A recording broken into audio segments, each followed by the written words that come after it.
Hi guys, അപ്പോൾ നമ്മളിന്ന് hair growth promote ചെയ്യാൻ യൂസ് ചെയ്യുന്ന ഒരു വാട്ടറിൻ്റെ വീഡിയോ ആണ് നോക്കുന്നത്. ആദ്യം തന്നെ നമ്മൾ തലേ ദിവസം വെള്ളത്തിയിട്ട് വെച്ചിരിക്കുന്ന ഉലുവയുടെയും കരിഞ്ജീരകത്തിൻ്റെ ആ വെള്ളം എടുക്കുക. അതിലോട്ട് കുറച്ച് തുളസി, കുറച്ച് ആര്യവേപ്പില, പിന്നെ നമ്മുടെ വീട്ടിലൊക്കെയുള്ള നമ്മുടെ കറി ലീവ്സ് അഥവാ കറിവേപ്പില ഇട്ടിട്ട് അതിലോട്ട് നമ്മുടെ നെല്ലിക്കയുടെ പൗഡർ അഥവാ പൊടി, നെല്ലിക്കയുടെ പൊടി ഇടുക. എന്നിട്ട് പിന്നെ നമ്മുടെ ഫ്ലാക്സ് സീഡ് എല്ലാവർക്കും ഇപ്പോൾ അറിയായിരിക്കും, ഭയങ്കര ഫേമസ് ആണ്. ഫ്ലാക്സ് സീഡ് ഇടുക. ഫ്ലാക്സ് സീഡ് ഇട്ടിട്ട് ഒരു മീഡിയം ടു ലോ ഫ്ലെയിം വെച്ചിട്ട് ഒന്ന് തിളപ്പിച്ചെടുക്കുക നല്ലോണം. എന്നിട്ട് നമ്മളിതൊരു കൈ വെച്ചിട്ട് ഇങ്ങനെ ഞരവി കൊടുക്കുക നല്ലോണം. അതൊന്ന് ഇതായി ചേരാൻ വേണ്ടിയിട്ടാണ്.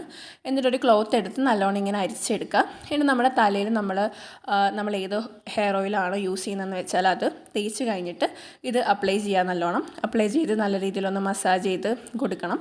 അപ്ലൈ ചെയ്യുന്നതിനോട് എല്ലായിടത്തോട്ടും ആക്കിയിട്ട് ഒന്ന് കെട്ടി വെച്ചിട്ട് ഒരു 20 to 30 minutes വെയിറ്റ് ചെയ്യുക. വെയിറ്റ് ചെയ്തിട്ട് നമ്മൾ ഏത് ഷാമ്പൂ ആണോ കണ്ടീഷണറാണോ ഉപയോഗിക്കുന്നത് അത് വെച്ച് കഴുകിക്കളയാം.